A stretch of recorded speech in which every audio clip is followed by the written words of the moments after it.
Ici Piero San Giorgio. Aujourd'hui, une petite vidéo pour vous parler du fabuleux livre L'éveil des consciences ou Comment devenir un homme libre de Frédéric Delavier. Aujourd'hui, je vous en parle depuis mes collines ici en Italie. Elles sont où? Elles sont où? Elles sont toutes derrière moi. Il est tard le soir, le soleil s'est couché, donc j'espère que la lumière sera bonne. Voilà, un petit retour dans mes terres d'origine. Alors, parlons de ce livre, donc L'éveil des consciences. Vous savez, lorsque vous êtes un écrivain, que vous écrivez des livres, vous cherchez quelqu'un de très connu pour écrire votre préface, parce que ça va vous aider à faire connaître votre livre. Eh bien, Frédéric Delavier n'avait pas besoin de quelqu'un comme moi pour écrire sa préface. Il est bien plus connu que moi. Il a écrit, c'est un des plus grands auteurs en termes de vente en France et dans le monde. Il a vendu des millions et des millions et des millions de livres. Et donc, c'est un immense honneur et c'est un immense privilège qu'il m'a fait lorsque il m'a demandé de lui écrire avec un autre préfacier, Stéphane Edouard, eh bien, la préface de son livre. Donc vous pouvez lire évidemment sa préface dans ce livre. Aujourd'hui, je voulais vous dire pourquoi ce livre est, je trouve, exceptionnel et pourquoi c'est un livre qui marquera et qui fera date dans l'histoire de la littérature, mais surtout de la science et des hypothèses scientifiques, parce que bien que Frédéric Delavier ne soit pas un scientifique, c'est ce qu'on appelle un polymathe, c'est-à-dire quelqu'un qui est capable de toucher à un grand nombre de sujets, un grand nombre de sciences, qui s'y intéresse en autodidacte, et donc qui n'est pas soumis au carcan des universités, des systèmes euh, bloqués des modèles scientifiques et universitaires, qui ne sont pas en fait des gens mauvais en soi, pas du tout, mais qui s'autocensurent parce que certains sujets ne veulent plus être étudiés, certaines hypothèses ne peuvent même pas être émises, car aujourd'hui le politiquement correct règne sur tout. Frédéric Delavier n'est pas limité par ces carcans, et donc dans son livre, il se lâche, il émet énormément d'hypothèses, il y a une ligne directrice qui est celle de l'accès à la calorie, à la ressource, chez l'être humain, qui va du livre, du début à la fin, et qui est en fait une ligne rouge. On retrouve dans ce livre, il est important de le remarquer, un grand nombre de pages qui montrent les différences morphologiques et l'évolution morphologique des êtres humains, notamment, voilà, on montre ici, voilà, par exemple, le système digestif d'un gorille végétarien et d'un homme qui est omnivore. Il va montrer comment les muscles et la morphologie de la mâchoire, du crâne, des membres, du bassin ont évolué. Voilà. Et pour ceux qui connaissent Frédéric Delavier, savent que c'est un très très grand dessinateur, un très très grand morphologiste. Et il commence par. Donc le livre est parsemé de ces magnifiques dessins qui servent de trame aussi pour nous expliquer comment l'être humain a évolué, comment cette évolution a fait des différences importantes entre les hommes et les femmes, et quels sont les aspects psychologiques au fil de cette évolution qui sont devenus très particuliers à l'humain et très particuliers aux hommes et aux femmes, et qui rendent la relation, notamment homme-femme, mais aussi entre les humains, si particulière et parfois si difficile.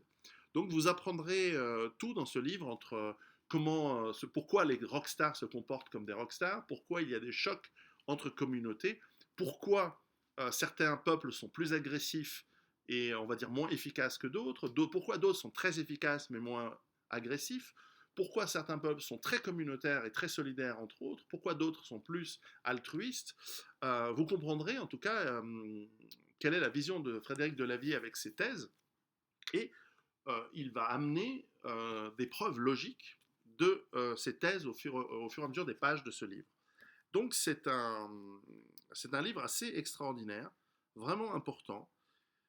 On n'est pas obligé d'être d'accord avec tout, on n'est pas obligé, bien sûr, puisqu'il émet des hypothèses, on n'est pas obligé de dire ce n'est pas une vérité divine, c'est une hypothèse. Ce sont des hypothèses que je pense sont pour l'immense majorité de celles-ci dans ce livre, elles sont logiques. Elles amènent un questionnement d'ailleurs de beaucoup d'idées reçues.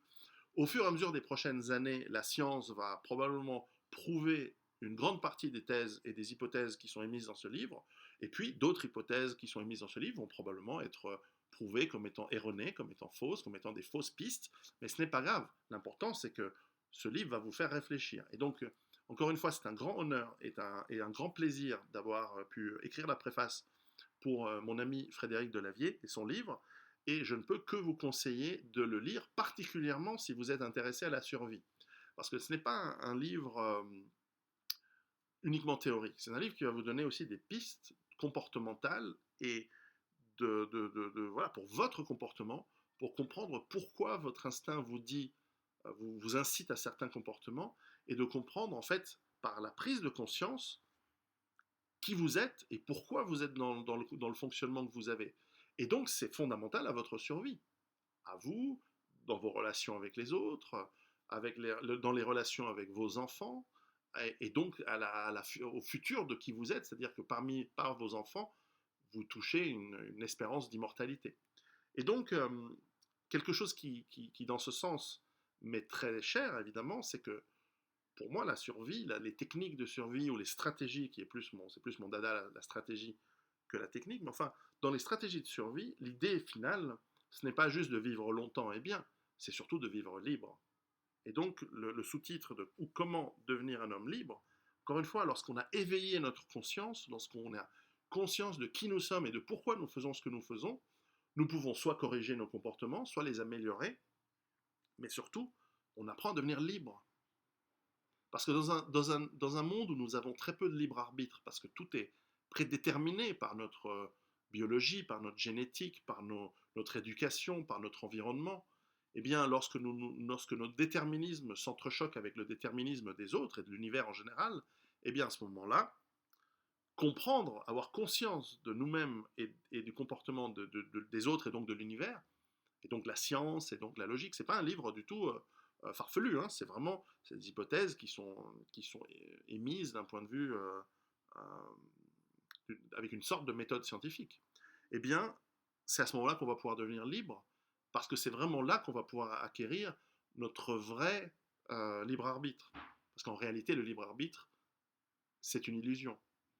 À moins d'en avoir conscience et avoir confiance de qui nous sommes et de qui nous sommes, et donc d'acquérir cette liberté. Sinon, nous ne sommes esclaves, nous ne sommes que des esclaves de nos déterminismes. Et bien sûr, esclaves de nos maîtres, qui, plus ou moins cachés, nous manipulent et donc nous font faire ce qu'ils souhaitent que l'on fasse. C'est par l'éveil des consciences que l'on peut devenir libre et donc ne plus être esclave de ceux qui nous dominent. Et vous le savez de plus en plus, eh bien, leur domination devient de plus en plus forte sur nous-mêmes.